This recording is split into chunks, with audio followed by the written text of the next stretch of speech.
Hello everybody, Chan Shady's here and welcome back to another video.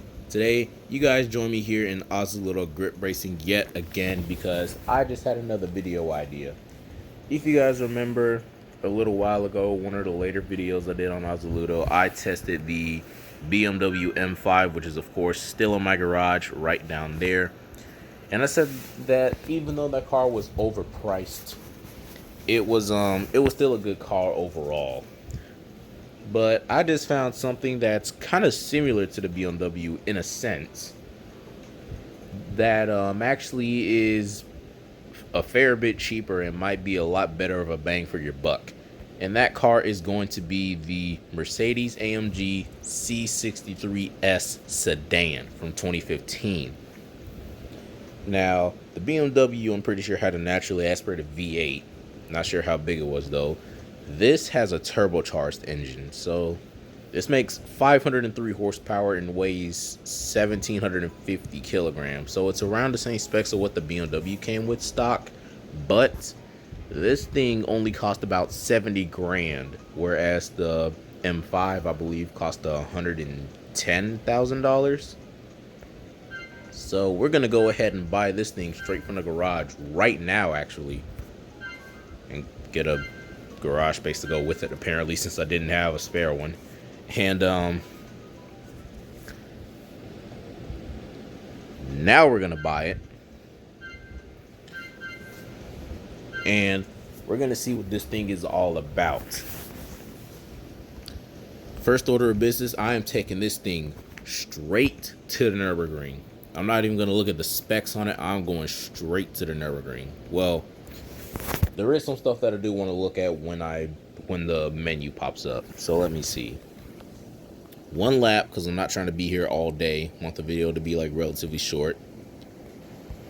And it comes standard on sports tires. Okay, that's interesting. Traction control off, obviously, because that's how I drive. And okay, sports tires. So that's interesting. Let's go ahead and see how this thing drives though around the Nürburgring. Let's see what time it'll put down. Rear wheel drive, as I'm expecting. Spins a little bit in second from bone stock, which I guess I shouldn't be too surprised about. It's a big, heavy four-door sedan that's on sport tires. Yo, this thing's got some pickup to it though. It's actually pretty. It feels really quick. Like, obviously it's really floaty on its suspension, and okay, yeah, as I was about to say, the brakes are not that good because of how heavy this thing is. But I mean, in terms of like speed, you know what it feels like? Actually, it kind of feels like a big American muscle car. And I know that's kind of what this is. It's kind of like Germany's version of a Dodge Charger. But like, that's kind of what it feels like. Kind of like Germany's version of a Dodge Charger Scat Pack. It's like 500 horsepower. Well, 503 to be exact. Rear wheel drive. That was amazing through that corner, by the way. And it's ridiculously heavy. But it's fast though. Look at that. 150. I'm gonna call that 160, and I messed up. Okay, that's gonna mess up the time completely. I don't know why I was looking at the speed and not paying attention to the actual track. Try not to make that mistake again, but as we all know, I'm not the best driver exactly. Let's go. Yeah, this thing feels quick for a stock car. 140. 150. This feels like a lot more bang for your buck compared to the BMW. Oh, because like I said, this thing is what, 40 grand cheaper from the BMW stock. 110 grand versus where this only costs 70 grand. And I can definitely tell this does not handle as good as the BMW did bone stock, because it gets a lot of wheel spin, and it's just kind of like all over the place, really floaty. But even so, it seems like it seems like it's a good car, like a really good car actually.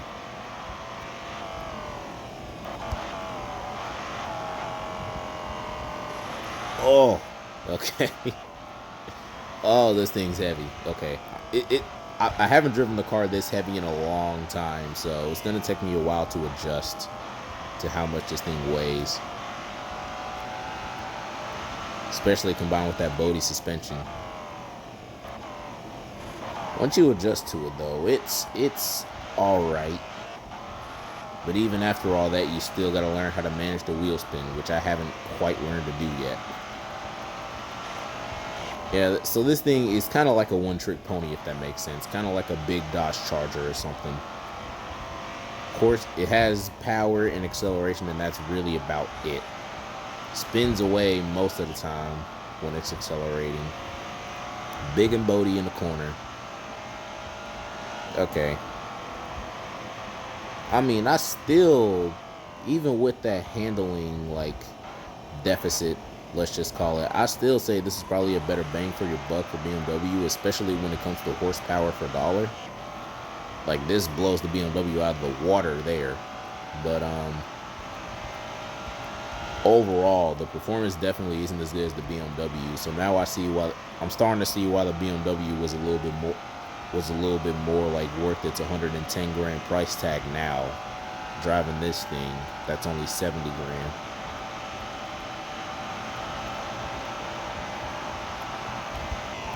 Oh, okay.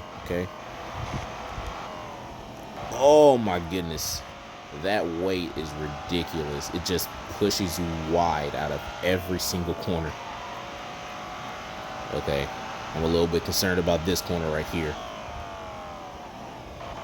Oh yeah, I didn't even make it to the apex, and we're drifting out of it. Okay. All right. Do good through the carousel at least. Nope, plowed wide out of the carousel. Fantastic. And it's still spinning. This is ridiculous.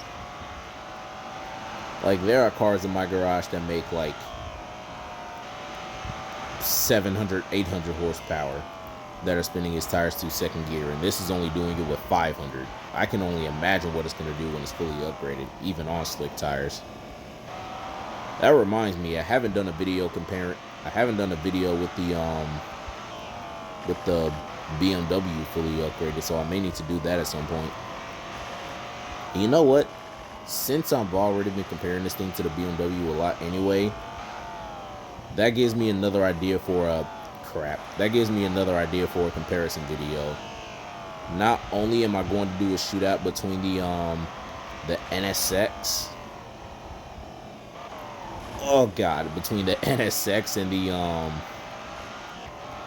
what is it called? The NSX and the Honda, the S2000 that we tested in the last video. Not only is that shootout going to happen, but I'm also going to do a shootout between this thing and the BMW once I reset the BMW back to all of its stock parts. Only thing I need to see is that I need to check on whether or not the BMW, like, I need to see what kind of tires it came stock on, because it may have been sport tires like this, but it also may have been semi-slicks. I don't know, so I just need to check.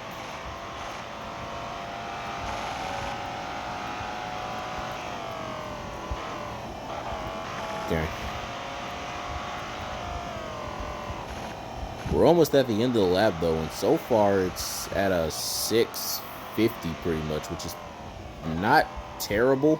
Oh god, so much understeer through the mini carousel. But no, right at 7 minutes now, and this thing's not doing too terrible at all. So now let's just see what this thing will do in the back straight. It was quick earlier, did almost 160, so let's see if it'll actually do faster back here. It's 140, 150 mile an hour. Haven't even gone into 6th gear yet. Now we have. That's 160. So we're doing faster than we were earlier before the big sweeper. 170. Oh my God. I was 177 before I got on the brakes. That's freaking fast.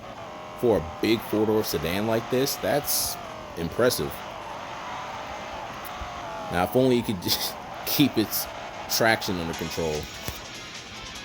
8 minutes and 2 seconds. That's not bad. That's still not terrible for a big four-door sedan. I'm still happy with that. With that being said, now let's go ahead and do the 3 laps around Fuji like I've been doing now, since it's kind of like a pretty well-balanced track that has kind of everything in it. Set it for 3 laps. Of course, leave the car the way it has been, and let's see what it'll do around here. Now, the big thing on this track is, of course, going to be learning where the braking point is, coming back to the first corner after the second 2 laps, aka the flying laps. But this is a standing lap right now, so braking for this is just, you know, it's simple. It's child's play. But now we need to see what it's gonna do around the rest of the track. Oh my, it plows so freaking wide. Come on. Like, you gotta be so patient with it and crawl through every single corner because of how heavy it is. The weight just pushes it. God, look at that. The weight pushes it out so much.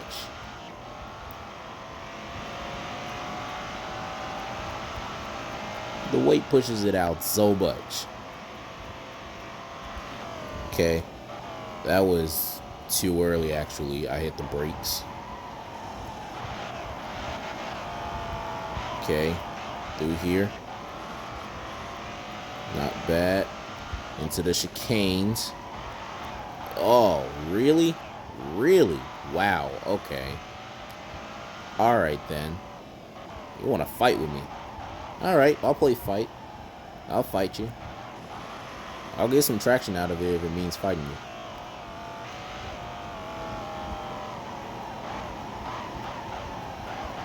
That was pretty much perfect through the last corner. Could have hit the apex a little bit better though. In the 4th, that's 100 miles an hour. In the 5th, 115.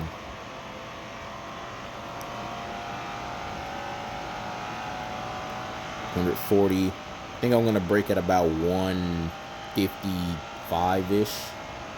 So like now. Yeah, that was too early too, actually.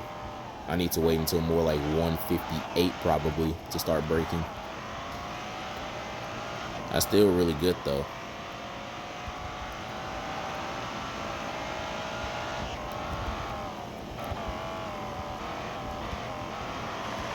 Okay. Through the long sweeper. Now, one thing I am going to say is that it is kind of impressive that this thing's not breaking the rear end loose under full throttle under that hairpin, because a lot of my cars will do that, especially with really high horsepower rear wheel drive cars. But this thing's keeping it composed so far, and it's only on sports tires. Nice. Brake. Too early again. Okay. Yeah, I need a lot more practice with this car if I want to learn how well it drives. If I want to learn like how it likes to be driven stock. I don't know why I was stuttering a lot right there. Okay. Be aggressive. Well, be aggressive but passive at the same time, if that makes any sense.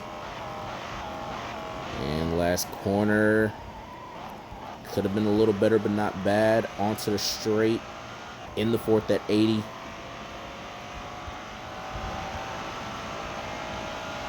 In the 5th at 115.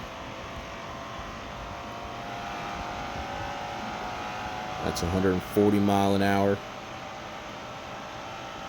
150.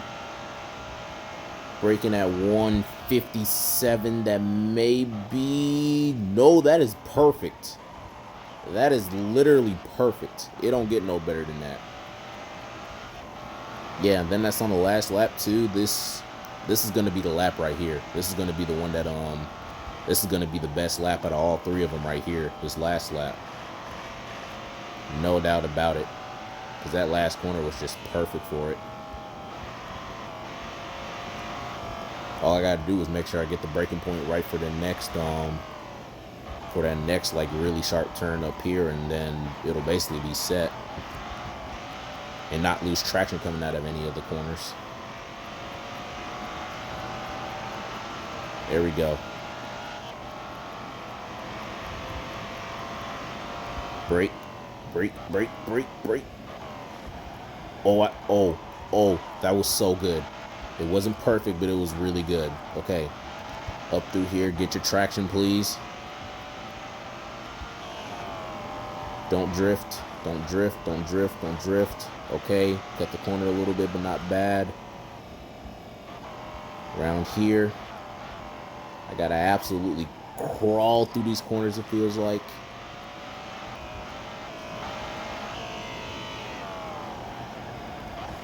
And lastly, up through here, that's onto the back straight. Come on. Come on, get a good lap. It's 110 in the fifth. 120. 130. 35. 40. 45. Cross the line at 151 mile an hour. And that's a 1 minute, 51 second lap time. Okay, considering that car doesn't handle that well, I'll take that. I'm happy with that.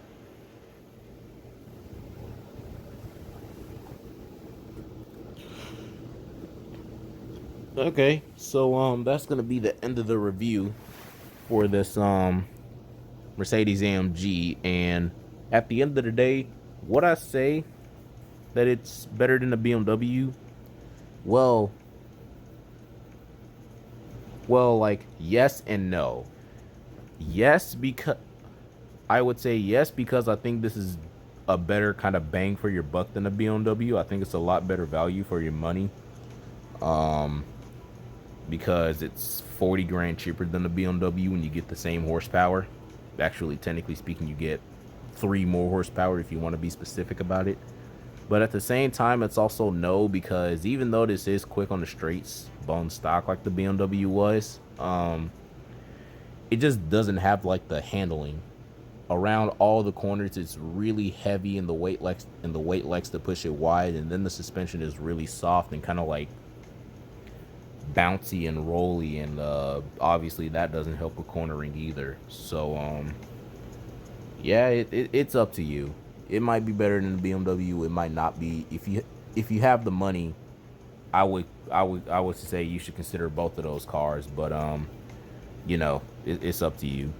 But I'm gonna go ahead and end the video here though, so that it's not too long. If you guys enjoyed, be sure to hit that subscribe button and click that notification bell so you guys don't miss an upload from me. Make sure to like the video and go and follow my TikTok page at ChanShadysYT as well. And I'll see you guys in the next video. Talk to you guys later.